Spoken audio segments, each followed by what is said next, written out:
حي على الفلاح.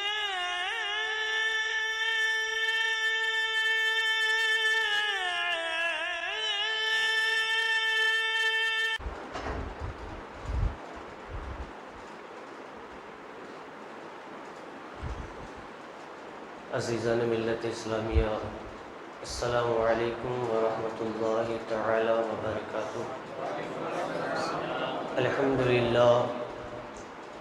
الحمدللہ الحنان المنان الذي خلق الانسان وعلمه البیان، والصلاة والسلام على رسوله سید الانس والجان، وعلى آلہ واصحابہ ذوی الخیر والإحسان۔ اما بعد فقد قال اللہ تبارک وتعالی فی القرآن المجید وفرقان الحمید، فاعوذ باللہ من الشیطان الرجیم، بسم اللہ الرحمن الرحیم، والذین یبیتون لربہم سجدا وقیاما۔ صدق اللہ مولانا العظیم وصدق بلغنا رسولہ النبی الامین الکریم، ونحن علی ذلک لمن الشاہدین والشاکرین، والحمد للہ رب العالمین۔ کبھی دیوار ہلتی ہے، کبھی در کانپ جاتا ہے، کبھی دیوار ہلتی ہے، کبھی در کانپ جاتا ہے، علی کا نام سن کر اب بھی خیبر کانپ جاتا ہے۔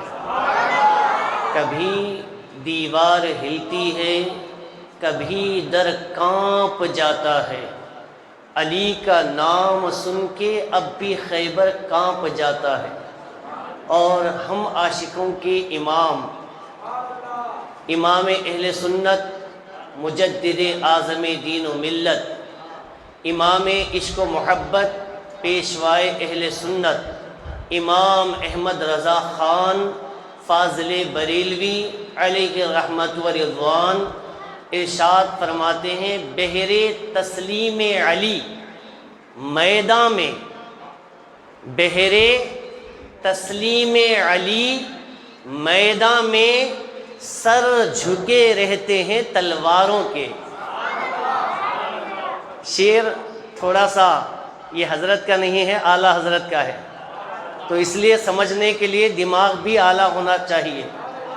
تو اعلیٰ حضرت کہتے ہیں جب مولائے کائنات مولا علی میدان میں آ جاتے تو مولا علی کو سلام کرنے کے لیے آدمی نہیں بلکہ تلواروں کے سر بھی جھک جایا کرتے ہیں۔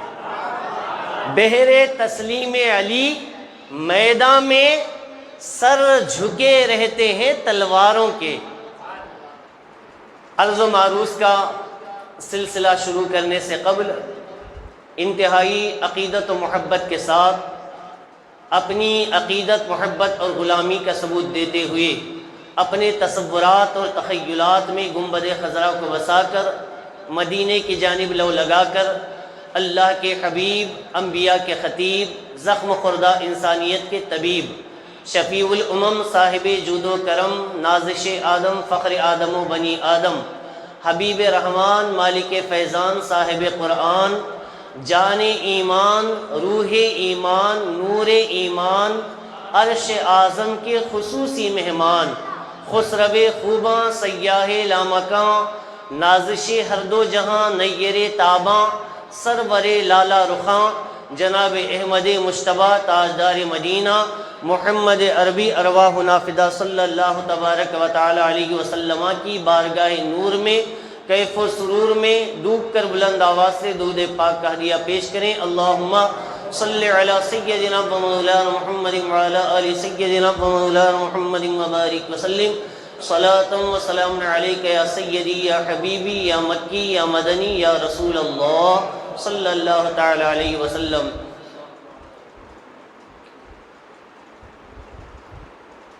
ابتدا ہی میں آپ کو بتا دوں کہ میں کوئی بہت بڑا خطیب یا مقرر نہیں ہوں۔ ابھی میں طفل مکتب ہوں، مقرر ہوں نہ مولانا، ابھی میں طفل مکتب ہوں مقرر ہوں نہ مولانا، تمنا دل میں گونجی ہے سنا دوں حق کا پروانہ۔ تو چند باتیں چونکہ بالکل ہی روا روی میں مجھ کو بلا لیا گیا ہے، تو اسی ماہ مبارکہ کی 13 تاریخ یعنی 13 رجب المرجب کو فاتح خیبر شکن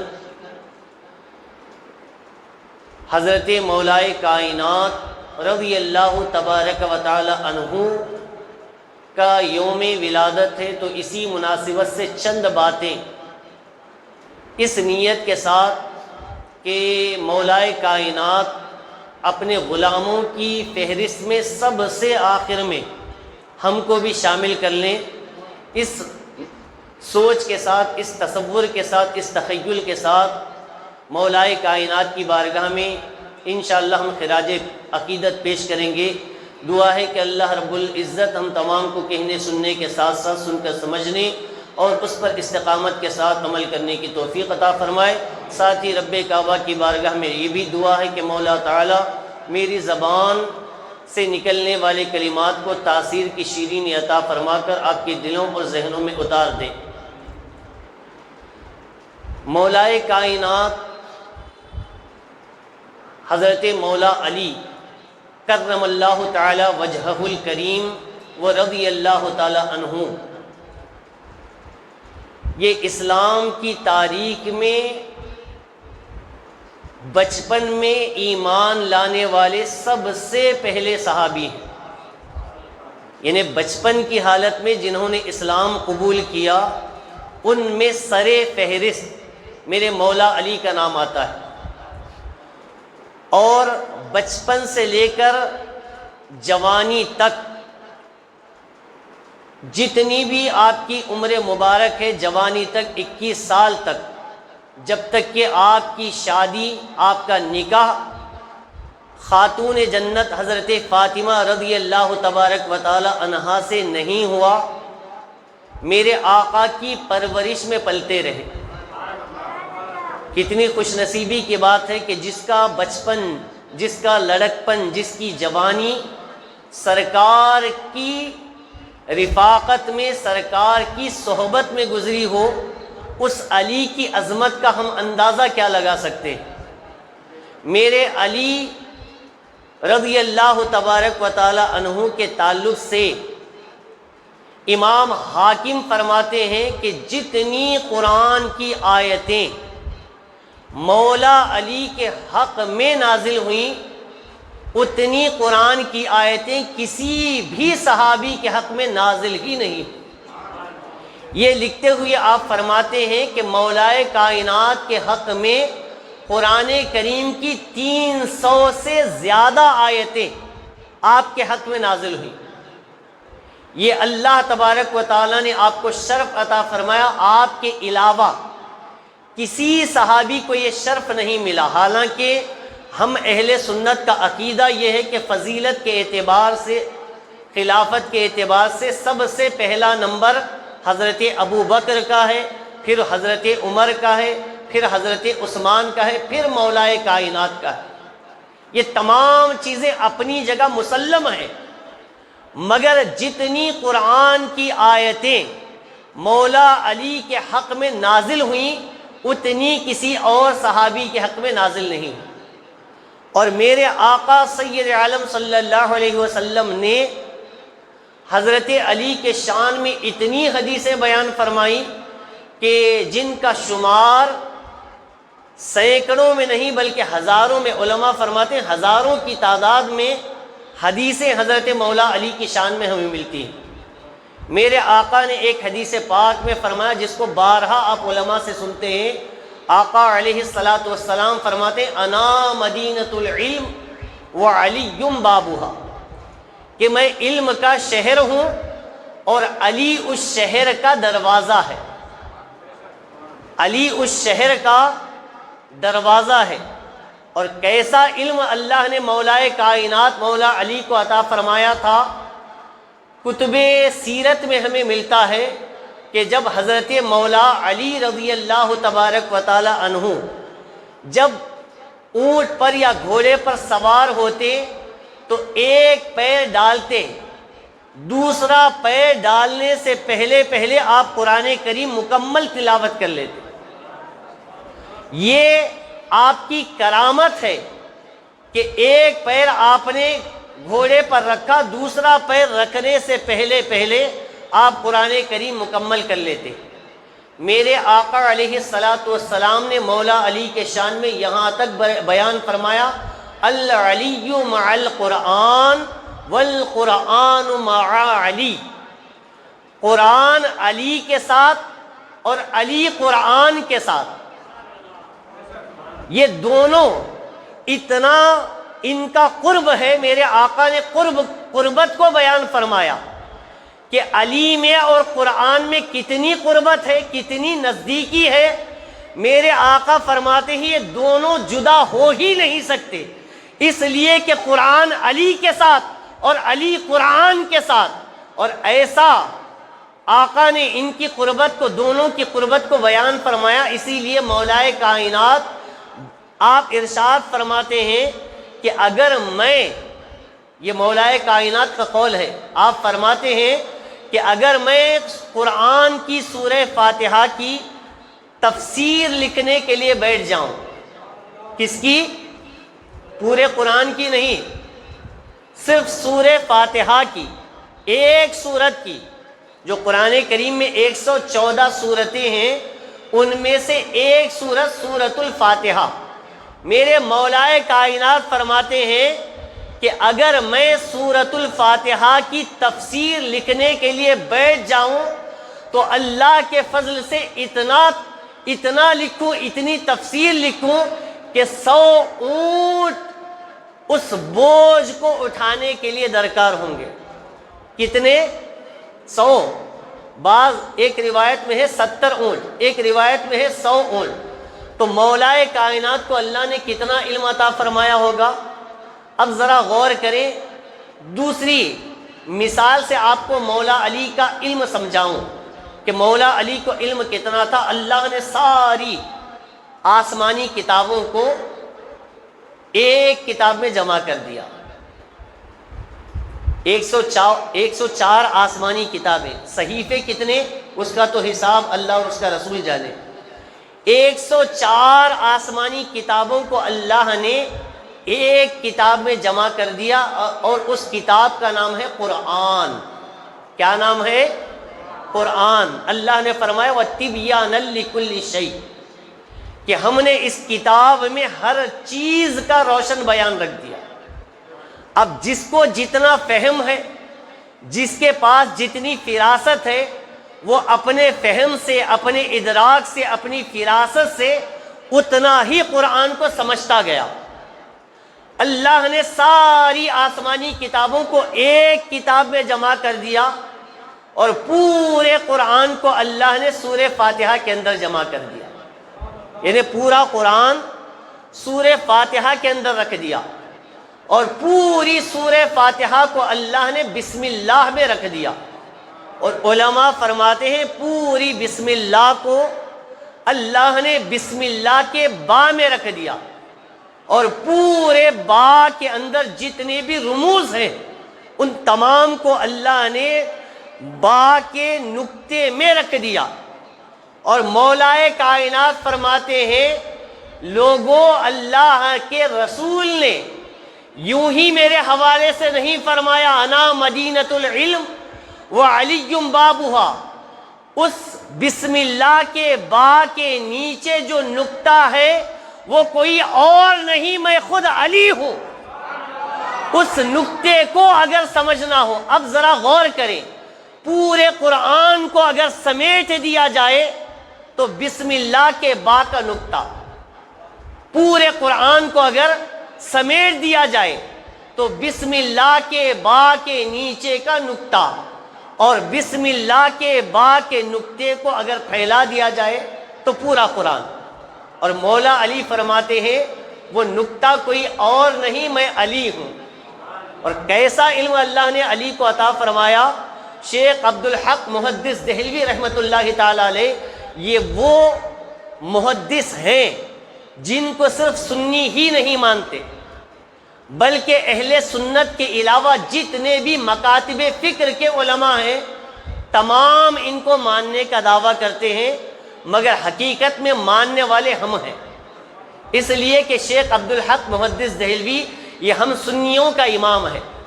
آپ مدارج النبوہ کے اندر فرماتے ہیں کہ علی کو کتنا علم تھا۔ آپ نے ایک مرتبہ کوفہ کی جامع مسجد کے منبر پر کھڑے ہو کر اعلان کیا، سلونی، لوگوں پوچھو، سوال کرو، علی اس کا جواب دے گا۔ اب میرے مولا علی نے قید نہیں لگا دی کہ اس کے بارے میں پوچھو، اس کے بارے میں نہ پوچھو، دنیا کے بارے میں پوچھو، دین کے بارے میں نہ پوچھو، دین کے بارے میں پوچھو، دنیا کے بارے میں نہ پوچھو، بلکہ مطلق آپ نے فرما دیا، سلونی، جو سوال کرنا ہے مجھ سے کرو۔ تو ایک اس میں منافق بیٹھا ہوا تھا، کھڑا ہو گیا، اے علی تو نے بہت بڑا دعویٰ کر دیا، نبی کے بعد کسی نے یہ دعویٰ نہیں کیا، تم نے دعویٰ کر دیا، بہت بڑا دعویٰ ہے۔ اے علی تم کہتے ہو جو پوچھو میں علی اس کا جواب دوں گا، تو میرا ایک سوال ہے، کیا اس کا جواب دو گے؟ تو میرے مولا علی مسکرائے، فرمایا پوچھ، کیا پوچھنا ہے، پوچھ کیا پوچھنا چاہتا ہے۔ تو اب اس منافق نے کہا، اے علی جس رب کا سجدہ تم بار بار کرتے ہو، اس لیے کہ مولا علی صرف 5 وقت کی نمازیں نہیں پڑھتے، آج تو ہمارا حال یہ ہے کہ ہم سے صرف جمعہ کی نماز پڑھنا ہمارے لیے بوجھ ہے، اس لیے خطیب جب بالکل خطبے کا اختتام کرنے کے لیے آتا ہے تب لوگ مسجد کی طرف آتے ہیں۔ 5 وقتہ نماز کی جب بات آئے تو آپ تعداد دیکھتے ہوں گے کہ 5 وقتہ نمازوں میں مسلمانوں کی تعداد کتنی ہے۔ تو یہ مولا علی کے ماننے والوں کا طریقہ نہیں ہے۔ مولا علی کے ماننے والوں کا طریقہ تو یہ ہے کہ وہ کبھی اپنی نماز کو قضا کرتے ہی نہیں ہیں، اور اتفاق سے کبھی بصورت مجبوری نماز قضا ہو بھی جائے تو فوراً اس کو ادا کر لیتے ہیں۔ تو یہ مولا علی کے غلاموں کا طریقہ ہے۔ تو میرے مولا علی کے تعلق سے کتب سیرت میں ہمیں ملتا ہے کہ 5 وقتہ نمازوں کے علاوہ آپ اتنے سجدے کرتے گویا کہ آپ کی عبادت کو دیکھ کر رسول پاک کی عبادت لوگوں کو یاد آتی تھی، اس لیے کہ میرے آقا بھی کثرت کے ساتھ عبادت کرتے تھے۔ اور وہ حدیث پاک آپ نے بارہا علماء سے سنی ہے کہ میرے آقا رات بھر قیام کرتے، اتنا قیام کرتے کہ آپ کے پیروں پر ورم آ جاتا، پیر مبارک سوج جاتے۔ تو حضرت عائشہ عرض کرتی ہیں، یا رسول اللہ صلی اللہ علیہ وسلم، آپ اللہ کے رسولوں کے امام ہیں، امام الانبیاء ہیں، آپ خاتم المرسلین ہیں، آپ رحمت للعالمین ہیں، آپ اتنے سجدے کیوں کرتے ہیں؟ تو میرے آقا علیہ السلام نے سیدہ طیبہ طاہرہ عائشہ صدیقہ رضی اللہ تعالی عنہا سے ارشاد فرمایا، افلا اکون عبدا شکورا، اے عائشہ تم نے ہی تو کہا ہے کہ اللہ نے مجھے رحمت للعالمین بنایا، خاتم المرسلین بنایا، اللہ نے مجھے نبیوں کا رسولوں کا امام بنایا، تو کیا میں اس اللہ کی دی ہوئی نعمت پر اللہ کا شکر نہ ادا کروں؟ تو اللہ کے رسول کی عبادت اگر کسی کو دیکھنی ہوتی تو وہ مولا علی کی عبادت کو دیکھ لیتے، اور آپ اتنی کثرت کے ساتھ نماز پڑھا کرتے نوافل کہ آپ کی عبادت کو دیکھ کر رسول پاک کی عبادت یاد آ جاتی۔ تو حضرت مولا کائنات کی بارگاہ میں اس نے سوال کیا کہ اے علی میرا ایک سوال ہے، اس کا جواب دو۔ سوال کیا تھا؟ اس نے کہا کہ حضور مجھے اتنا بتا دیں، جس رب کا آپ سجدہ کرتے ہیں کیا اس رب کو آپ نے کبھی دیکھا ہے؟ سوال کیا ہے؟ جس رب کو آپ سجدہ کرتے ہیں کیا آپ نے کبھی اس رب کو دیکھا ہے؟ تو مولا علی مسکرا پڑے، حیدر کرار مسکرا پڑے۔ آپ نے فرمایا علی اس وقت تک سجدہ کرتا ہی نہیں جب تک اپنے رب کو دیکھ نہیں لیتا۔ علی اس وقت سجدہ کرتا ہی نہیں جب تک کہ وہ اپنے رب کو دیکھ نہیں لیتا، اور علی اس وقت تک سر سجدے سے نہیں اٹھاتا جب تک اپنے رب کا دیدار نہیں کر لیتا۔ تو اللہ کو دیکھنے کے لیے سر کی آنکھ ضروری نہیں ہے، بلکہ دل کی آنکھ کا ہونا ضروری ہے۔ اسی لیے ہمارے امام اعظم کے تعلق سے آتا ہے کہ امام اعظم علیہ رحمت و رضوان نے 100 مرتبہ اللہ کا دیدار کیا، 1-2 مرتبہ نہیں۔ ہمارے امام جن کی ہم تقلید کرتے ہیں، جن کے ہم فالوورس ہیں، وہ امام کہتے ہیں کہ میں نے اللہ کا دیدار 1 بار نہیں 100 بار دیکھا ہے، 100 بار کیا۔ تو مولا علی فرماتے ہیں کہ علی اس وقت تک سجدہ کرتا ہی نہیں جب تک کہ اپنے رب کو دیکھ نہیں لیتا۔ تو بعد میں لوگوں نے سوال کیا، اے علی آپ کو اتنا علم کہاں سے آیا؟ اتنا علم کہ آپ اپنے رب کا دیدار اس وقت تک نہیں کرتے جب تک اس وقت تک آپ اپنے سر کو سجدے میں نہیں رکھتے جب تک کہ آپ اپنے رب کا دیدار نہیں کرتے، اتنا علم آیا کہاں سے؟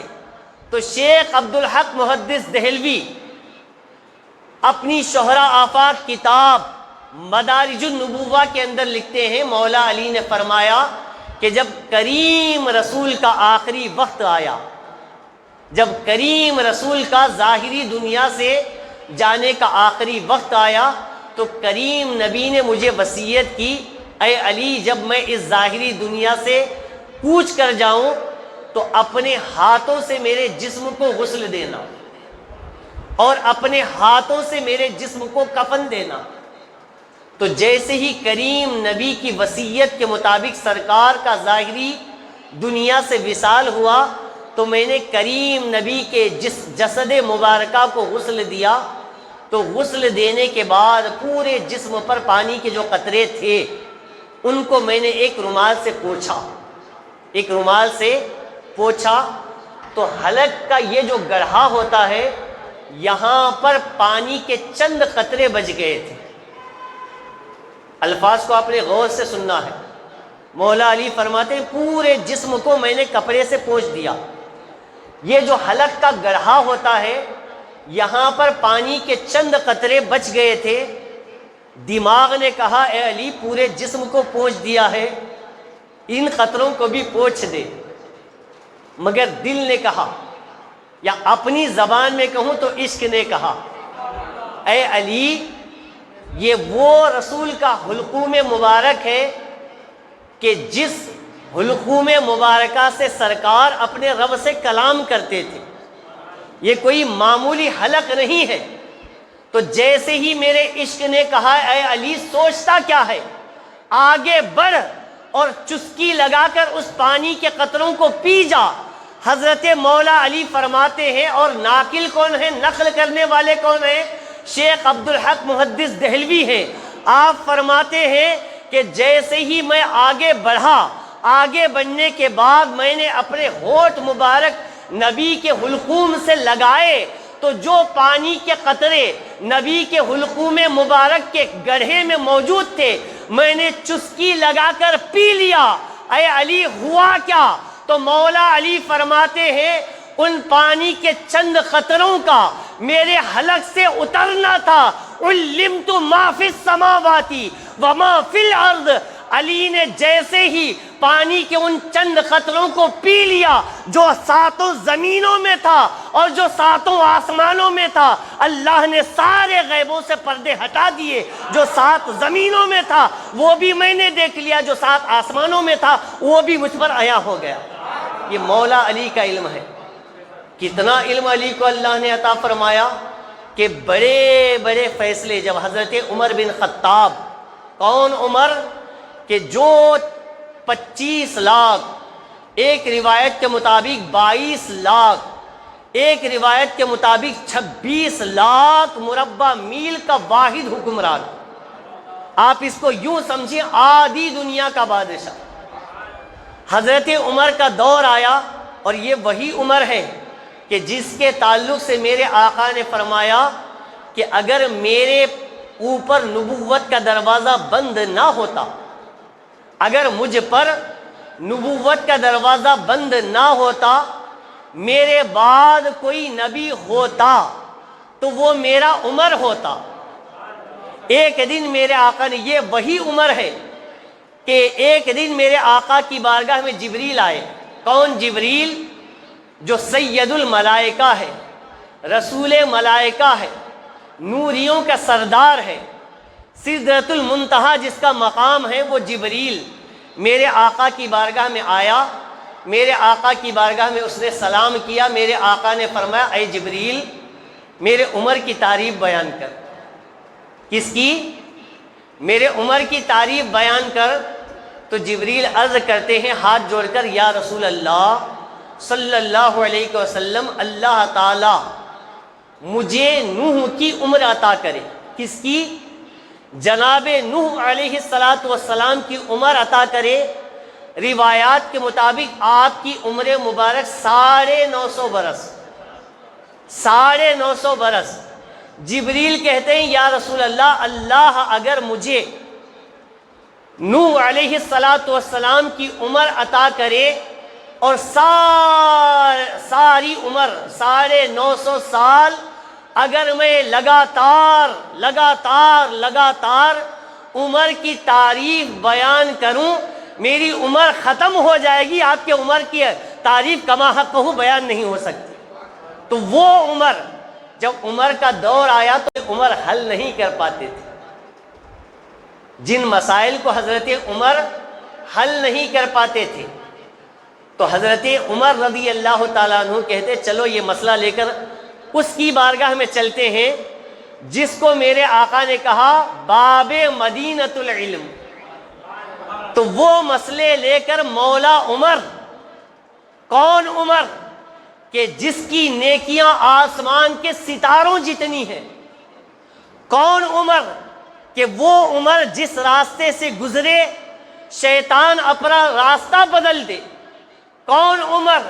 کہ جس کے تعلق سے میرے آقا نے فرمایا کہ دنیا میں عمر میرا وزیر ہے۔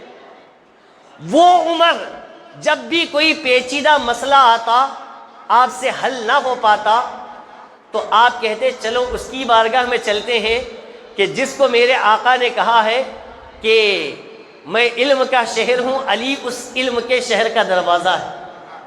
تو حضرت علی کی بارگاہ میں وہ سوال لے کر کے جاتے۔ ایک دو بار ایسا نہیں ہوا، بلکہ کتب سیرت میں ہمیں ملتا ہے کئی بار ایسے مسائل آتے جن مسائل کو عمر بھی حل نہ کر پاتے، علی ان مسائل کو پلک جھپکنے سے پہلے حل کر دیتے۔ اور ایک موقع پر اتنا پیچیدہ مسئلہ آیا، اب وہ ڈیٹیل میں نے جانا نہیں چاہوں گا کہ وہ مسئلہ کیا تھا۔ آپ کتب سیرت پڑھتے ہیں تو آپ پڑھ کر کے دیکھیں، ایک بار بہت پیچیدہ مسئلہ آیا جس کو حضرت عمر سن کر کے بہت پریشان ہو گئے، کافی ذہن پر زور لگایا۔ آپ کو اس مسئلے کا حل پتہ نہیں تھا، تو آپ علی کے پاس وہ مسئلہ لے کر کے آئے، اے علی یہ مسئلہ ہے۔ تو آپ نے باتوں ہی میں اس مسئلے کا حل بتا دیا۔ تو جب حضرت علی نے باتوں میں مسئلے کا حل بتا دیا تو حضرت عمر رضی اللہ تعالیٰ عنہ اپنے ران پر ہاتھ کو مار کر کے کہتے اے علی اگر تو نہ ہوتا تو عمر ہلاک ہو جاتا، اے علی اگر تو نہ ہوتا تو عمر ہلاک ہو جاتا۔ وہ عمر کہ جس کے بارے میں علی، جس کے تعلق سے میرے آقا نے اتنی شان بیان فرمائی، وہ عمر کیا کہتے ہیں کہ علی نہ ہوتا تو عمر ہلاک ہو جاتا۔ تو ایک مرتبہ حضرت عمر، حضرت ابوبکر، حضرت علی تینوں جا رہے، بات ضمناً آ گئی تو آخری بات آپ کی سماعتوں کی نظر کر کے اپنی بات کو ختم کروں۔ حضرت ابوبکر، حضرت عمر، حضرت علی تینوں چل رہے ہیں، درمیان میں علی ہیں، سیدھی جانب ابوبکر ہیں، بائیں جانب عمر ہے۔ اور آپ کو پتہ ہونا چاہیے حضرت ابوبکر کا قد بھی بہت زیادہ، حضرت عمر کا قد بھی بہت زیادہ، اور حضرت علی کا قد چھوٹا۔ تینوں مل کر کے جا رہے ہیں۔ اتفاق یہ ہوا کہ سیدھی جانب حضرت ابوبکر ہے، بائیں جانب حضرت عمر ہے، اور درمیان میں میرے مولا علی ہیں۔ تینوں چلتے چلتے باتیں کر رہے ہیں. بات کیا ہو رہی ہے؟ دونوں کہتے ہیں، کون؟ ابو بکر اور عمر رضی اللہ تعالی عنہما. دونوں کہتے ہیں اے علی کتنا پیارا منظر ہے، جب ہم چل رہے ہیں تو ایسا لگ رہا ہے جیسے عربی کا لفظ لنا ہو، لام پھر اس کے درمیان نون پھر اس کے بعد الف. آپ لکھ کر کے دیکھیں، بڑا آپ کو مزہ آئے گا. اے علی کتنا پیارا منظر ہے، تینوں چل رہے ہیں تو عربی کا لفظ لنا لگ رہا ہے، یعنی سیدھی جانب ابو بکر ہے، بائیں جانب عمر ہے، درمیان میں اے علی تو ہے. کتنا پیارا منظر ہے. حالانکہ دونوں صحابہ نے مذاق کے طور پر نہیں کہا تھا، یہ مذاق کے طور پر نہیں تھا جیسا کہ ہم آپس میں ایک دوسرے کا مذاق اڑاتے ہیں. باتوں باتوں میں یوں ہی آپ نے کہہ دیا تو علی مسکرائے، چونکہ باب مدینۃ العلم تھے نا. آپ نے فرمایا کہ اے ابو بکر، اے عمر، اگر الف کو، لام کو اور الف کو ہٹا دیا جائے، لام کو اور الف کو ہٹا دیا جائے تو درمیان میں کیا ہے؟ درمیان میں کیا بچتا ہے؟ نون بچتا ہے. اور آپ نے فرمایا کہ نون، اس کے اندر اللہ تبارک و تعالیٰ نے بہت سے رازوں کو پوشیدہ رکھا ہے. آپ نے سورہ قلم میں پڑھا ہوگا. اس کی اور ایک حکایت بھی ہے، انشاءاللہ وقت نہیں ہے، پھر کبھی موقع ملے گا تو اس کے حوالے سے اور ایک حکایت اسی لفظ لنا پر جو شارحین نے، جو مورخین نے لکھا ہے، اس کے تعلق سے کبھی موقع ملے گا تو اس کے حوالے سے بیان کروں گا. قرآن کریم کے اندر سورہ قلم ہے جس کی شروعات کہاں سے ہوتی ہے؟ نون والقلم وما یسطرون. اور یہ نون کیا ہے؟ حروف مقطعات میں سے. اور حروف مقطعات کہتے کس کو ہیں؟ آپ دیکھیں قرآن پاک کا کوئی بھی ترجمہ آپ اٹھا لیں، قرآن پاک کا ہر آیت کا ترجمہ آپ کو ملے گا، مگر حروف مقطعات جہاں جہاں ہیں وہاں بالکل وہی نیچے بھی ترجمے کے طور پر حروف مقطعات ہی ہوں گے، یا تو وہ جگہ خالی ہوگی. کیوں؟ اس لیے کہ حروف مقطعات کہتے ہی اس کو ہیں جس کا راز سوائے اللہ کے اور اللہ کی عطا سے اس کے رسول کے کسی کو نہیں معلوم. حروف مقطعات. تو حضرت علی فرماتے ہیں اگر لام کو ہٹا دیا جائے، الف کو ہٹا دیا جائے تو نون. کیا مطلب؟ کہ علی اللہ کے رازوں میں سے ایک راز ہے جس کو آج تک نہ کوئی سمجھ سکا تھا، نہ کوئی سمجھ سکا ہے، نہ قیامت تک کوئی سمجھ سکے گا. تو علی اللہ کے رازوں میں سے ایک راز ہے. اور اللہ تبارک و تعالیٰ نے مولائے کائنات کو کتنی شان عطا فرمائی.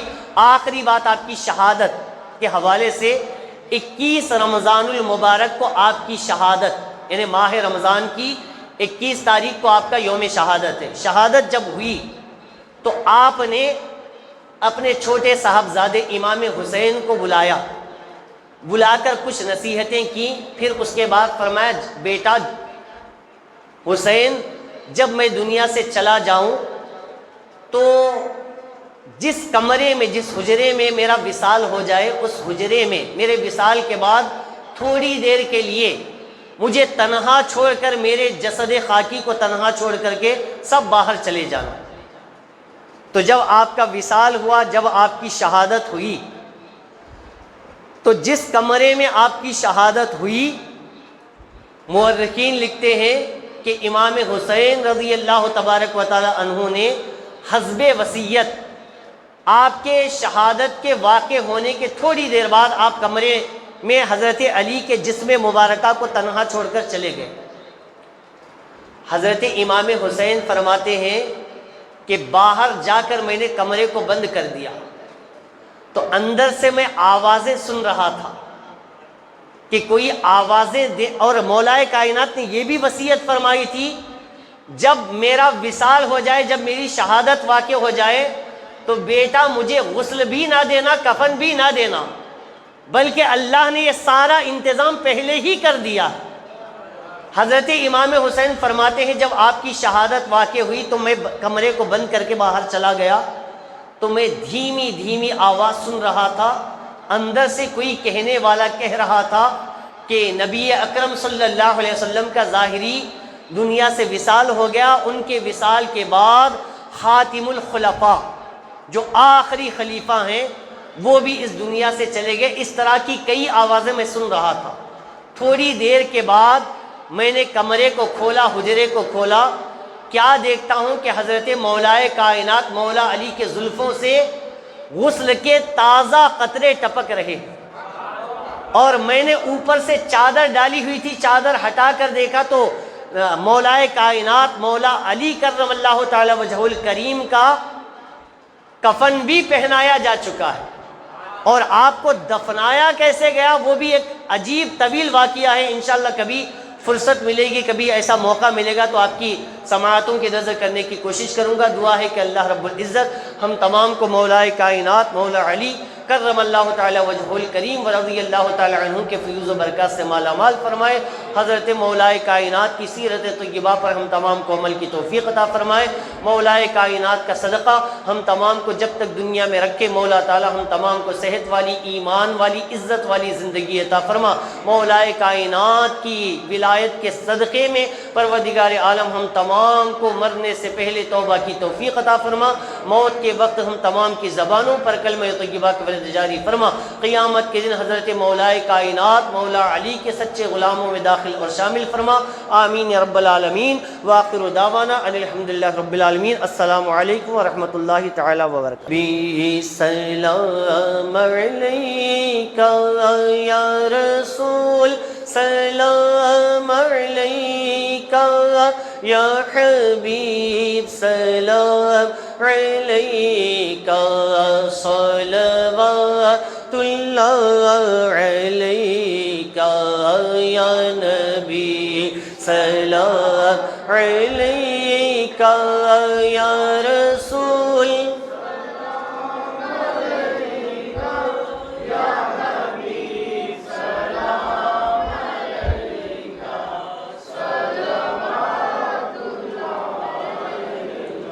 سرورا شاہ کریمہ دستگیرہ دل نوازا، ہم کو بھی مل جا صدقہ ربی حب لی امتی کا یا نبی، سلام علیکہ یا رسول، سلام علیکہ یا حبیب، سلام علیکہ صلوات۔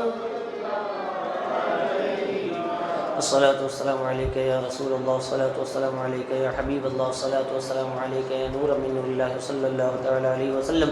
ربنا تقبل منا إنك أنت السميع العليم وتب علينا إنك أنت التواب الرحيم۔